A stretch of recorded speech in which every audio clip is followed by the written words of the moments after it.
राम जय जय राम। भगवान विष्णु के अवतार श्री राम का नाम कौन नहीं जानता है।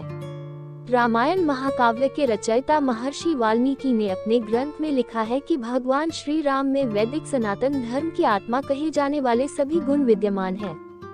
भगवान राम को पुरुषों में सबसे उत्तम पुरुष अर्थात मर्यादा पुरुषोत्तम भी कहा जाता है। आइए जानते हैं भगवान राम से जुड़े कुछ रोचक तथ्यों के बारे में। राम सीता विज्ञापन। श्री राम जय जय राम।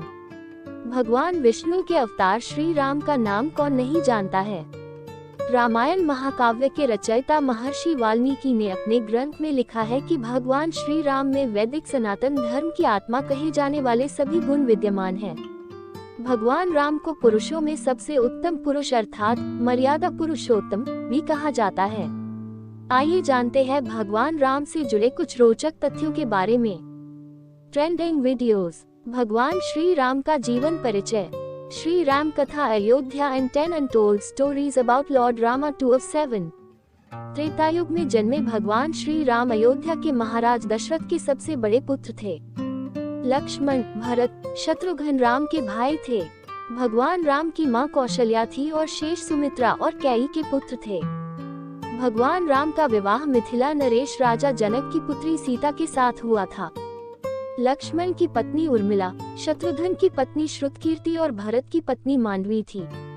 विवाह के पश्चात भगवान राम को राजा दशरथ ने रानी कैई के कहने पर 14 वर्ष के लिए वनवास पर भेज दिया था, क्योंकि एक वचन के अनुसार कैकेयी राजा दशरथ से कुछ भी मांग सकती थी। तो रानी कैकेयी ने दासी मंदोदरी के उकसाने पर भरत को अयोध्या का राजा बनाने और राम को वनवास देने की इच्छा जताई और पिता की आज्ञा का पालन करके भगवान राम सीता और लक्ष्मण के साथ वन की ओर चले गए।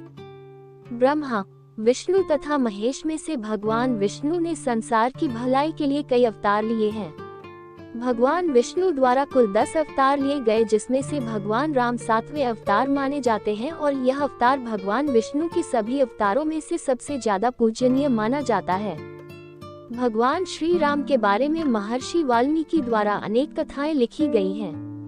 वाल्मीकि के अलावा प्रसिद्ध महाकवि तुलसीदास ने भी श्री राम के महत्व को लोगों को समझाया है।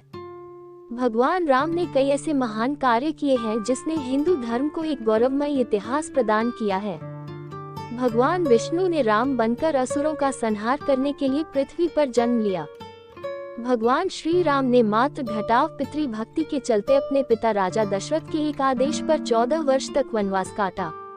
नैतिकता, वीरता, कर्तव्य परायणता के जो उदाहरण भगवान राम ने प्रस्तुत किए वह बाद में मानव जीवन के लिए मार्गदर्शक बन गए। भगवान राम अपनी प्रजा को हर तरह से सुखी रखना चाहते थे।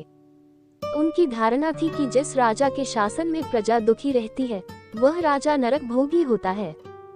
महाकवि तुलसीदास जी ने रामचरितमानस में राम राज्य की विशद चर्चा की है। माना जाता है कि अयोध्या में 11,000 वर्षों तक भगवान राम का दिव्य शासन रहा। वनवास के दौरान भगवान श्री राम ने देश के सभी आदिवासियों और दलितों को संगठित करने का कार्य किया और उनको जीवन जीने की शिक्षा दी। उन्होंने देश के सभी संतों और उनके आश्रमों को राक्षसों, दैत्यों के आतंक से बचाया था। अपने 14 वर्ष के वनवास के दौरान भगवान राम ने भारत की सभी जातियों और संप्रदायों को एक सूत्र में बांधने का कार्य किया। चित्रकूट में रहकर भी उन्होंने धर्म और कर्म की शिक्षा दीक्षा ली। भगवान राम ने भारत भर में भ्रमण कर भारतीय आदिवासी, जनजाति, पहाड़ी और समुद्री लोगों के बीच सत्य, प्रेम, मर्यादा और सेवा का संदेश फैलाया और यही कारण था कि राम का जब रावण से युद्ध हुआ तो सभी तरह की अनार्य जातियों ने राम का साथ दिया। भगवान श्री राम कहते हैं कि पृथ्वी लोक एक ऐसा लोक है जहाँ जो भी आता है उसे एक दिन वापस लौटना ही होता है।